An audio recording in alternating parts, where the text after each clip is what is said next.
You're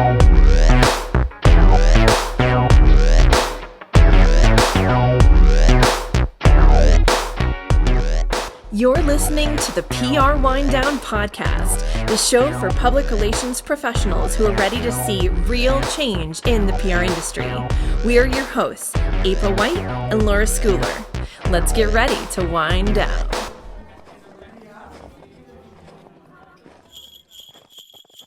And I have some very weird news for you. Okay, go ahead. So I ended up fostering a dog that I got from the shelter last Thursday. Yeah, that light colored. Yep.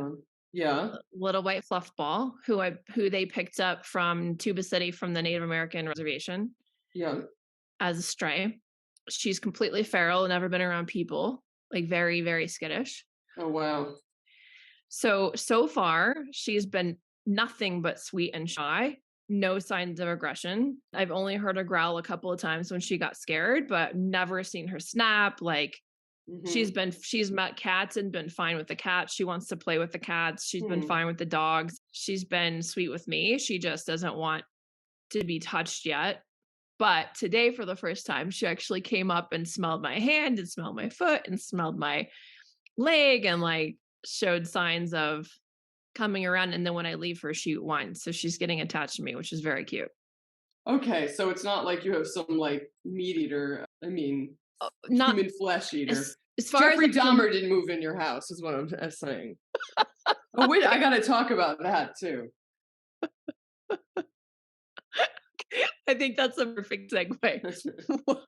What do you have to talk about? Remember we talked about the Jeffrey Dahmer and series on Netflix? Yes. And you know how they were victimized. And you were like, well, I won't watch it. I was like, oh, it's crazy. Well, did I tell you I got told that I needed to watch it? No. And I did, and it's the greatest thing I've ever seen in my life. Are you serious? Oh my God.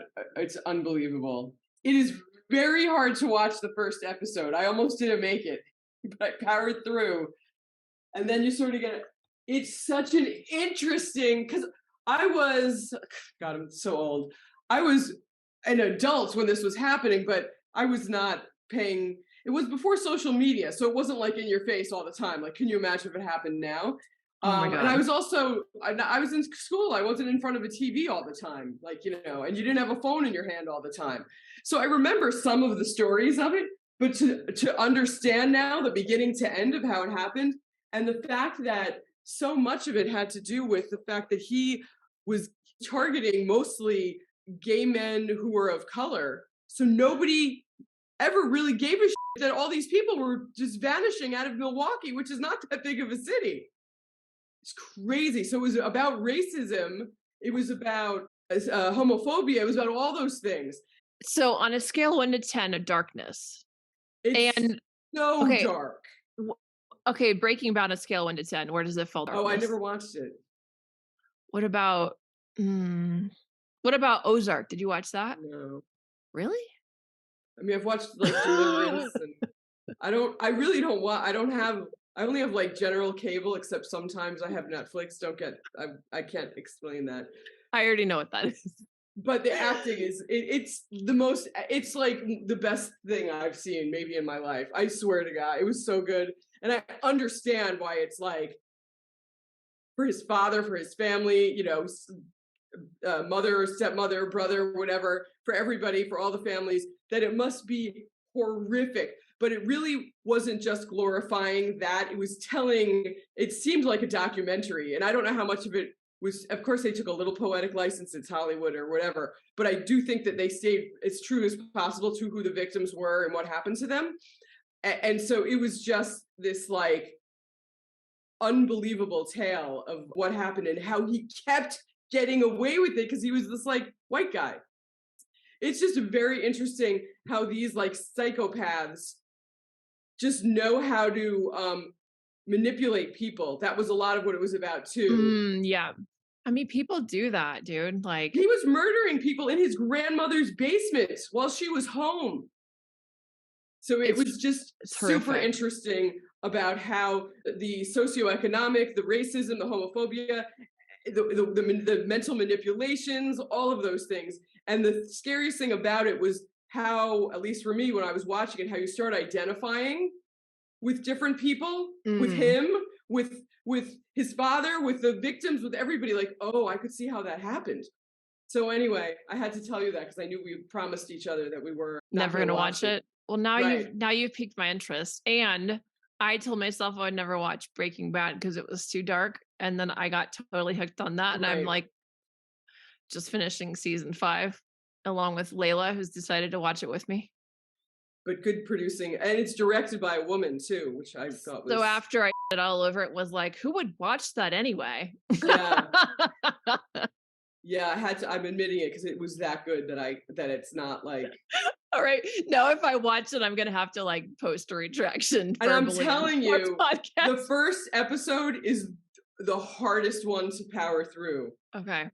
Okay. Well, this has really kicked off our holiday episode with some holiday cheer. Merry Christmas. Yeah, okay. So I will say nothing more about that. On that note, happy holidays, everyone. We're winding down from 2022 and looking forward to a new year. And our holiday special this week, we're unwrapping some of our listeners' fondest career memories to keep your spirits bright and undo all of the darkness that we just talked about the Topper show. We should have done that in the oh, we did do it in the Halloween episode, but now I'm telling you. Sorry. No, it's fine. So our first segment, things I should have been trained on. Today we have some PR stocking stuffers for the listeners on our nice list, and we're each going to share our top 3 quick tips for PR success. Take writing very seriously and continue to improve your understanding of writing as well as your ability to write. And to add to that one, I would Yes. say, remember that even though PR writing is journalistically accurate and needs to be in the style of journalistic writing, you still are performing a function of marketing. So make darn sure that all of your messaging has pizzazz to it, spin.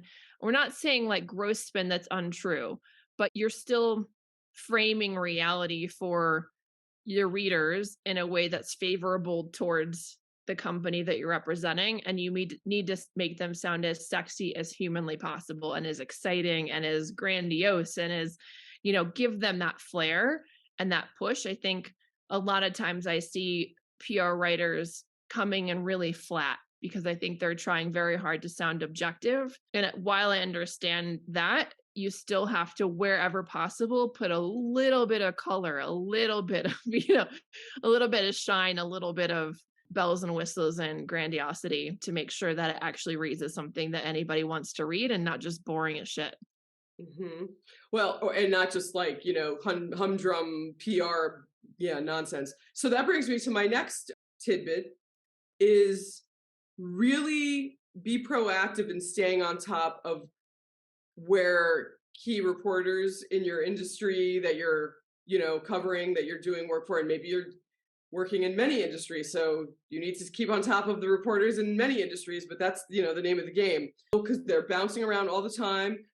Follow them on Twitter so that you know where they're going, where they're from, have your access to Muckrack or Cision or whatever. And there's a lot of different newsletters, like Axios has their communications newsletter where they list a lot of these moves. And there's other places that you can go to get this updated information. And then you will come across people like, oh, wow, they moved to this beat or to this publication. I should pitch them. So when they move, you can write them and pitch them and say, hey, Bob, I saw you just moved to, the Wall Street Journal CFO Journal. I'm working with this important financial services company. You should talk to their CFO about blah, blah, blah. And or somebody who recently moved and they write their first article. Wow, I just saw your first story on Axios. So interesting because it talks to a lot of the themes that my client in, I don't know, women in the workplace is focusing on. And it gives you that foot in the door. And a lot of times I've had success with getting interviews and even stories when you get in early on those people when they move. Yeah. Well, my second tip is related because what you're saying is really pay attention to and listen to reporters. And my second tip is really pay attention to and listen to clients. Mhm. And for a couple of reasons. So I mean it in terms of actually paying attention to them personally and just giving that little extra ear to, okay, did they say their favorite flowers are magnolias? Okay, make a note of it, right? File that away. And then on their birthday, send them something that reflects that you We're heard listening. that yeah, that you were listening, that they love magnolias, or ask them next time about, the name of the grandchild that they mentioned that they just had, or whatever it is, right? I think those little details go a long way to helping those clients feel like they're listened to and heard, and they on another level are going to take, oh, if they're listening to me this much about personal stuff that doesn't matter, then they're really taking care of me as a as a client and the brand, and they're listening and they're good attention to detail, etc. So it goes a long way. And then sort of the second side of that point is that a lot of times when I found when clients are angry, it's actually because they feel misheard or misunderstood, or like they're Mhm. not being Listen to. acknowledged or listened Yep. to. And so the fastest way to de-escalate an upset client is to, and I hate to say it because it sounds like you're using therapy techniques back to them, which you kind of are, but you don't have to do it in a smarmy way. You don't have to be like, so what I hear you saying is, like, you don't have to say Right. that, but I mean, you can say, I completely hear those concerns. I think they're totally valid. I'm really sorry that to hear that you're feeling that way. I do just want to reassure you that we're doing everything possible to address this concern in this way and this one in this way. And moving forward, this thing that you saw, that should never happen again. We're going to have a different writer assigned to the team to do XYZ or whatever it is. Right.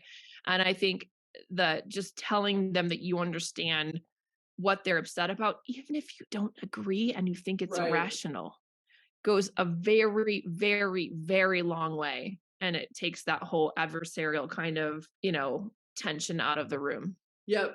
100%. That's a failing of PR people to not listen and retain. Yeah. So, and I don't think it actually takes that much effort. You just have to, in the moment when somebody tells you, go find the note and add to it.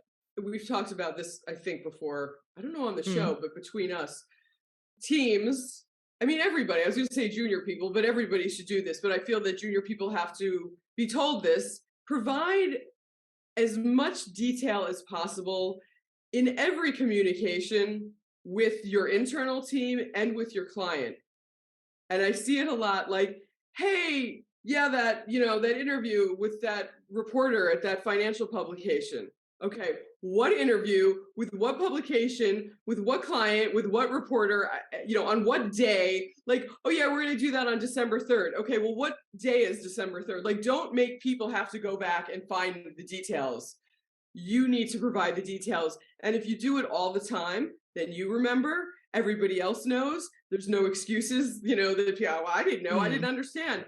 And people don't have to spend time trying to search for the answer or write you back to say, what are you talking about? And then you have to say, oh, sorry, I meant this. It wastes a lot of time. So by providing all of the details, whenever you're communicating with your team or with your client up Mm. front, it saves everybody time. It keeps everybody on the same page.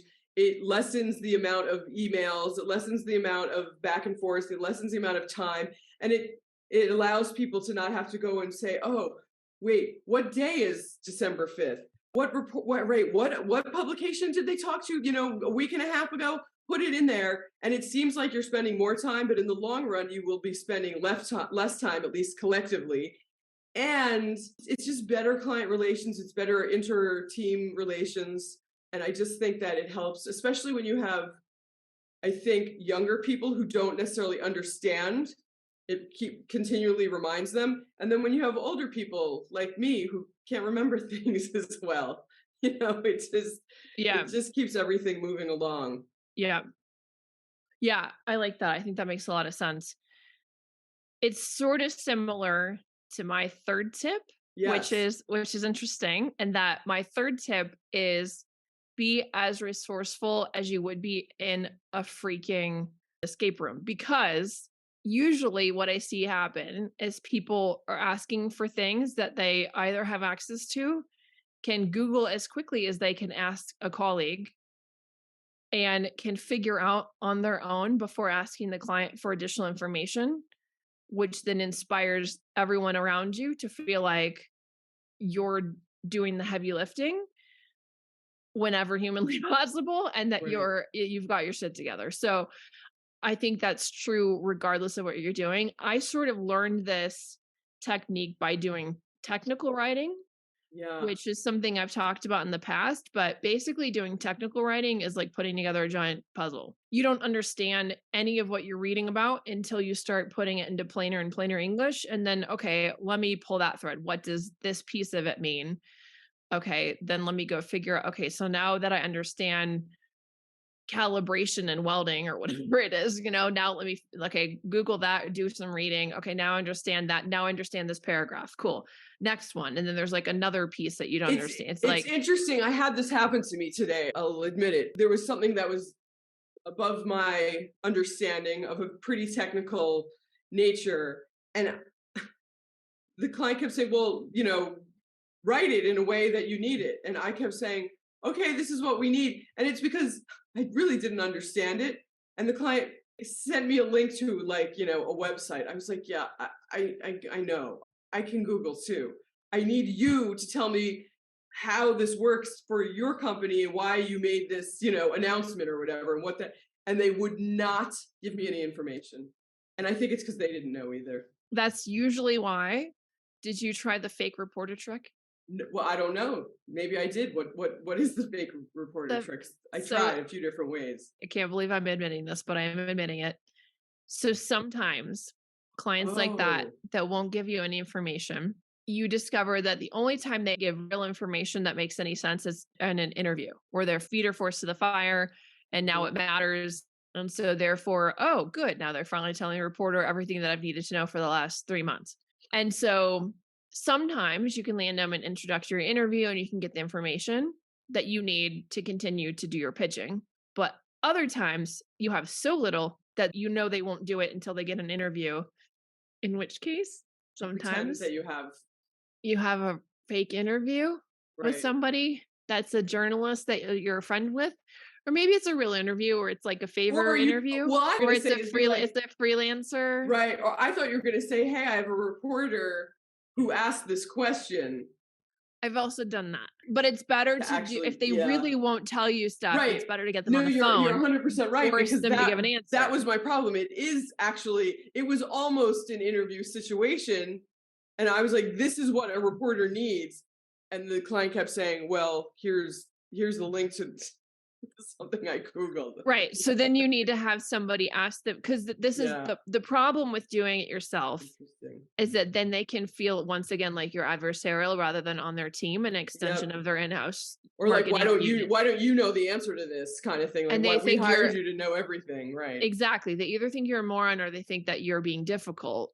Yeah. But if a reporter does it, that's just a reporter asking hard questions, which is Yeah. their job. Somehow it's not your job to do that on behalf of reporters, but in their mind, which of course it is. But Right. But then what happens when no story comes out because, I had April White.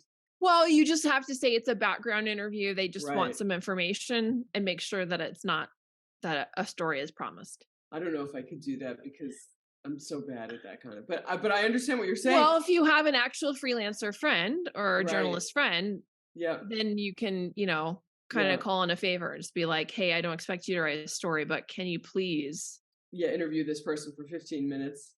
yeah, and just get these answers out of them and I'll like send you flowers or take you to dinner or whatever. Interesting. Yeah. Interesting. Okay. Send I you don't know if magnolias. I'll deploy it, but I think that you're right that in certain cases, it's the only way you're going to get what you need.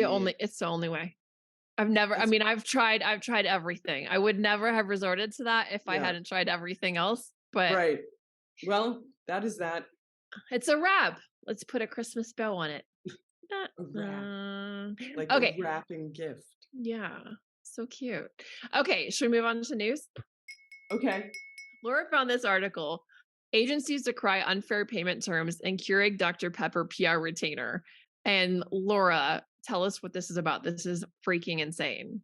So the bottom line is they're looking for a PR agency who's willing to take payment on a 360-day pay schedule, meaning you do all the work the entire year and you don't get paid until the year is over. Yeah, what I don't understand is they said that this is because all of their vendors are on that payment schedule. That's if I remember correctly from reading it. Yes, a 360-day What payment terms. what company can demand that? I didn't even know Dr. Pepper. could Google even demand that? Facebook? Like Right. Amazon? Elon Musk, I know. It's the So weirdest thing I've ever heard of as a people, business practice, let alone in an RFP. so this group called Voxcom, which has some members, including the PR Council, are going to be flagging this RFP. It came out in an RFP after they tried to get Dr. Pepper to change its payment schedule. And I guess they said no. So So they issued like a red alert urging PR a firms red flagging, not to forego the RFP process. right, because this is a bad precedent. Yeah. If anybody does it, all of a sudden, all these companies are going to expect that basically PR firms work for free for a year.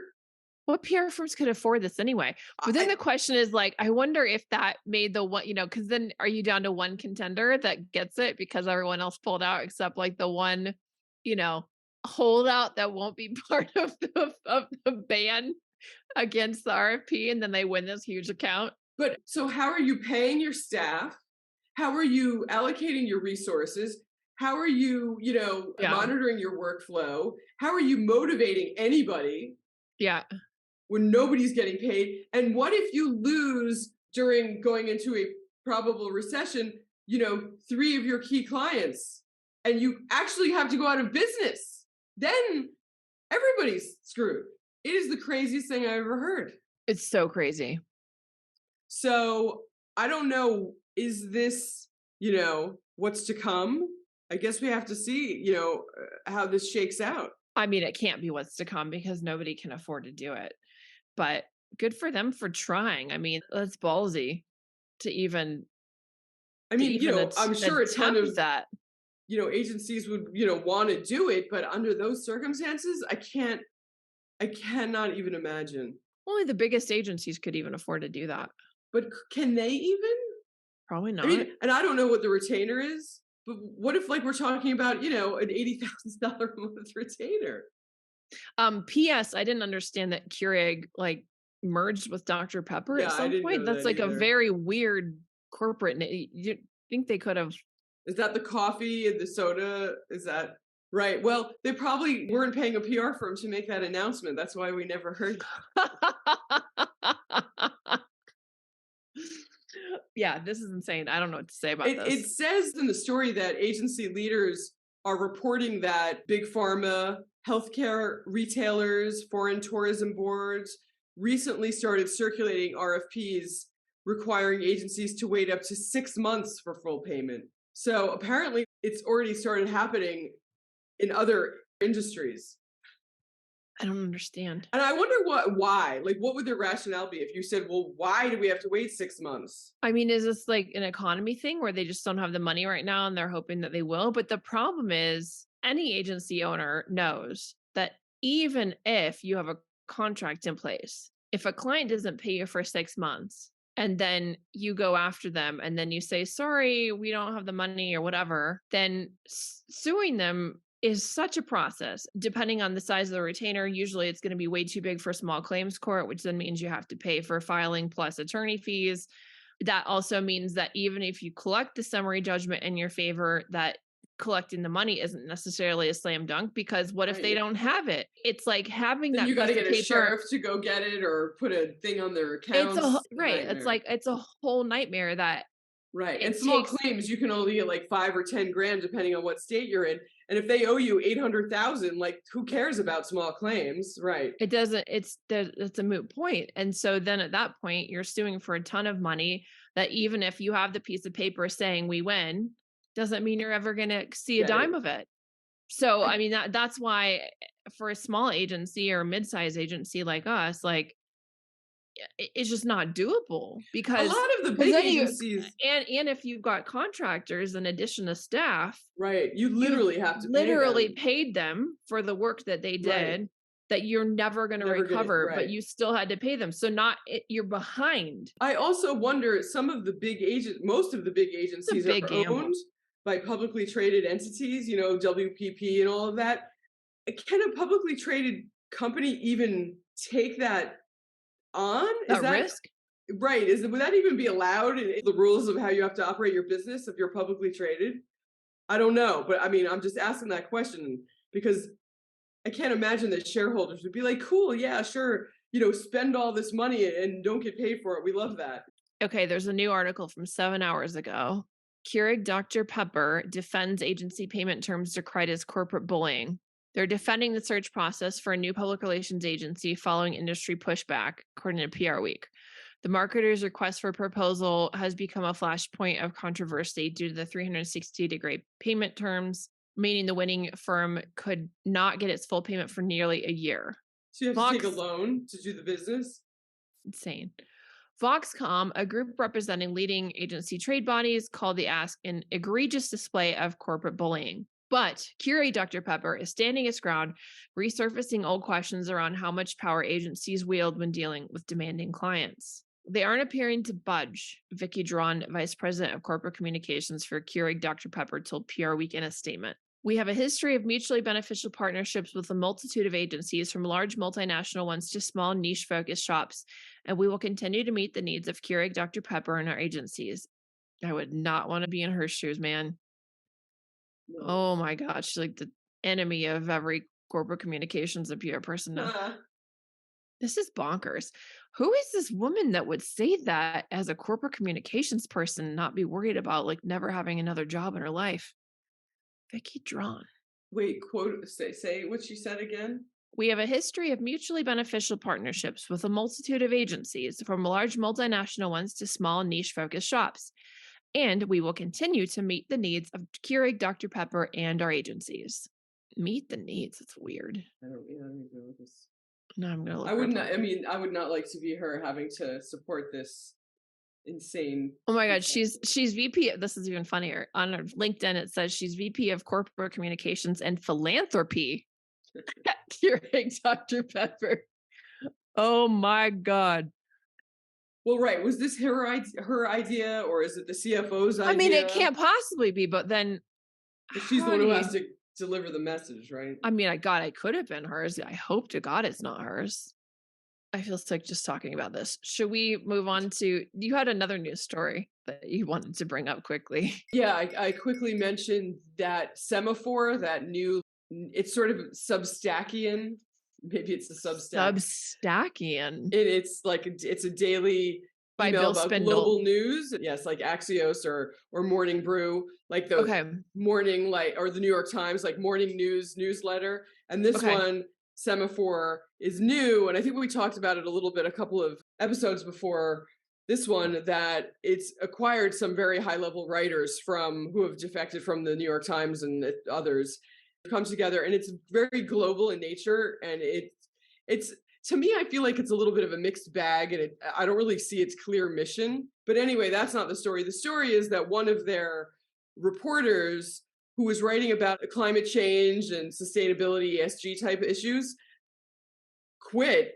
And this thing has only been around for a couple or a few months at the max. He already quit because Chevron was sponsoring his column or his part of this newsletter that reported on sustainability issues.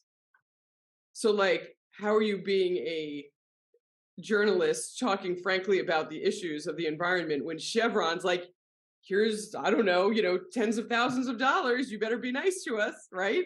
Because people won't pay. How else are these publications going to stay in business? And it's a problem. And I mean, this is not a new problem, but this is a very specific, pointed, he writes about sustainability, Chevron is sponsoring it, he needs to, mind his P's and Q's, he quit. There's not usually as much of a direct, obvious hit as that. Yeah. And it's not going to get better because people aren't paying. I'm not going to pay to read, I read 15 things a day. I'm not paying to read them. And it's like with the streaming services too that you're already paying for, right? At certain points, like, how much can we pay for here? Yeah, well, I have basic cable, basically.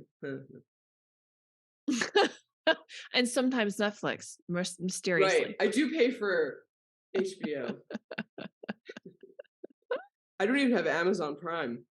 Interesting. And I get HBO Max through my AT&T wireless, Huh. but I don't pay for anything. I mean, that shouldn't surprise me. No, it shouldn't. But you know how many bills I have to pay? Oh my God. It's like I feel like Sonny Corleone just getting like shot by machine guns like every which way when I'm going through the toll booth. Like the things that Funny. go automatically, the things I have to pay manually, that other thing I forgot about, the new bill, the rate, the what, and I'm like, oh God. Don't get old, kids. It's a lot. Adulting is hard. Okay, I think we got off track. Yes, we have to move Oh, holiday to stories. some sweet candy cane flavored stories. Are you ready to unwrap a few sweet stories from our listeners, Yes, with Laura?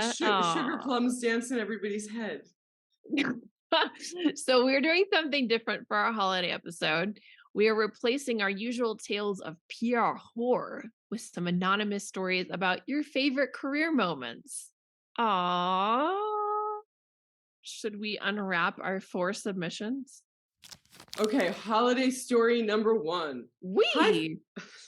Hi, folks. Here is my submission for the holiday non-horror stories podcast. I'll keep it short and sweet. I am in a PR agency leadership position, and I manage quite a few team members across different departments. My favorite career moment was recently when my agency team surprised me on my 2-year work anniversary with a touching custom video featuring kind words from each of my team members. It was so wonderful to hear from the team members I care so much for, and it was the first time a work anniversary has ever made me cry in a good way. Double signed by double X. Oh, that's so sweet. All right, that's a good one. That is a good one. Okay, holiday story number 2. Hi, April and Laura. Here's a good one for your holiday episode because it's hands down the best gift a client ever gave me. I worked for an agency that dealt with huge consumer brands, and I was on this one very prestigious household name in cosmetics. Your mom and your grandma have probably both used them, and I bet you have too.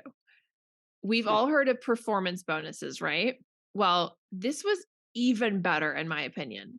So this was a big account and we're really slaved away to please them, late hours, early mornings, et cetera, et cetera. And 1 year after we secured this massive round of coverage for this client over 1 quarter, the client surprised our entire team with a wellness massage and spa day.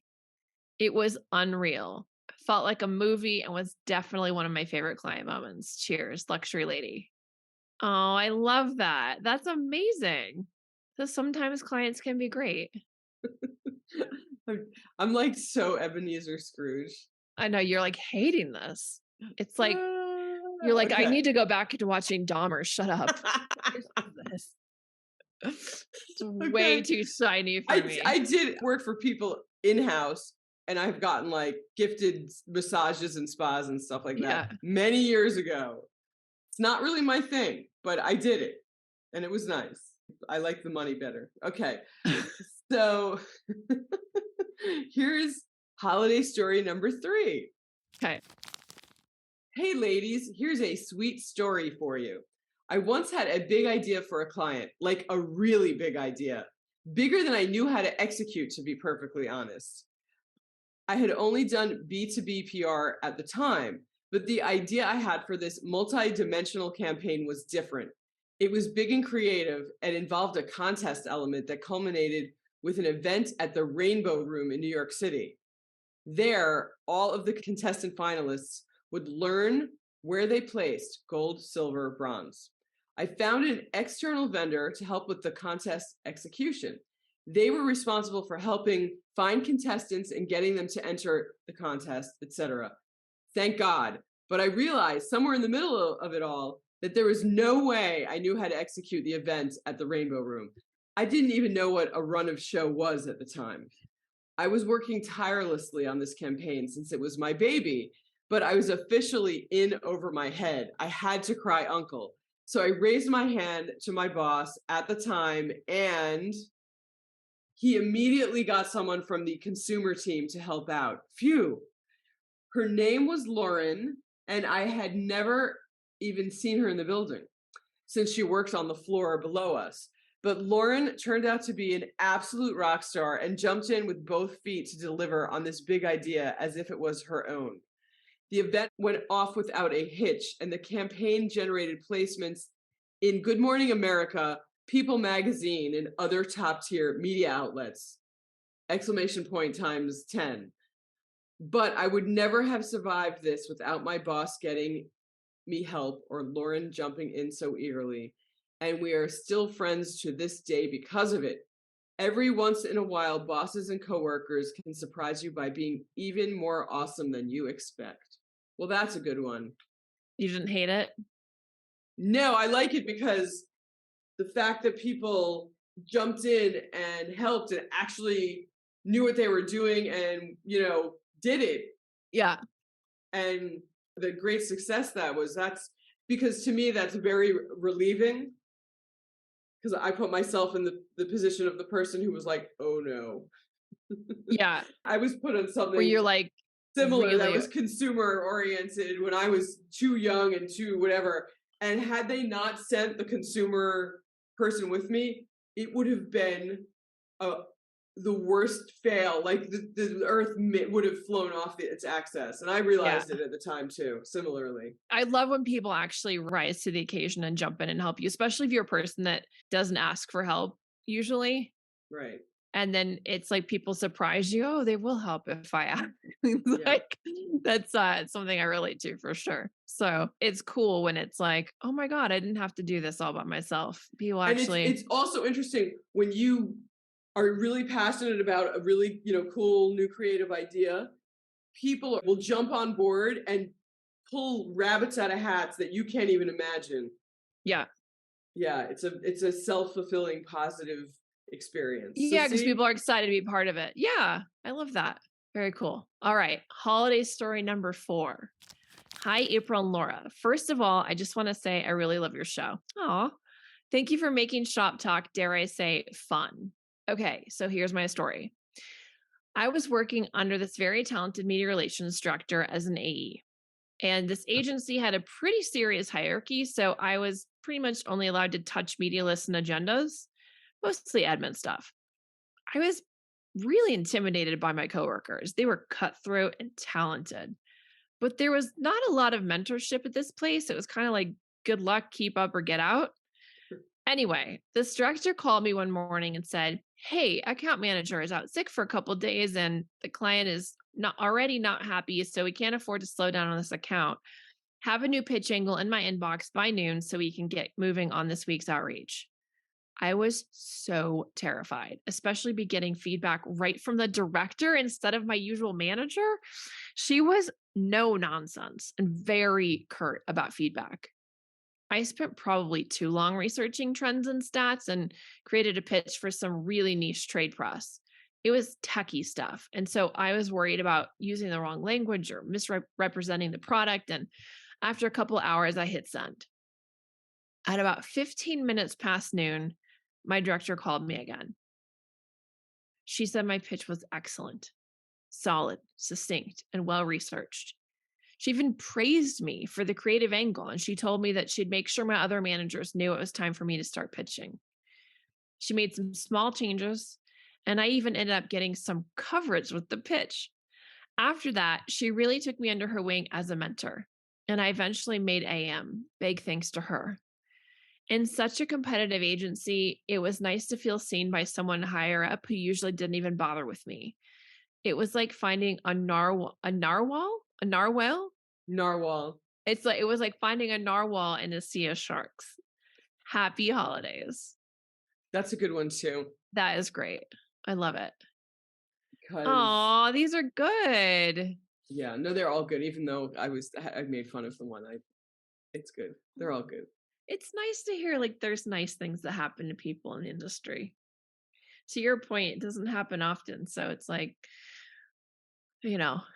we could never fill a show with those every episode, but but it's nice to do for special occasions. So I think that we're at the close. Thank you so much for joining the PR Wind Down Holiday Special. Happy holidays and cheers to the new year ahead. You sound super convincing. Until next time, kick back, pour yourself some eggnog, enjoy some time off with your friends and family. We can't wait to wind down with you again next time. Do you want to do something holiday cheerful, Laura, just to put another holiday bow on it? Like what? I don't know. What's the most holiday cheer you can muster up in yourself?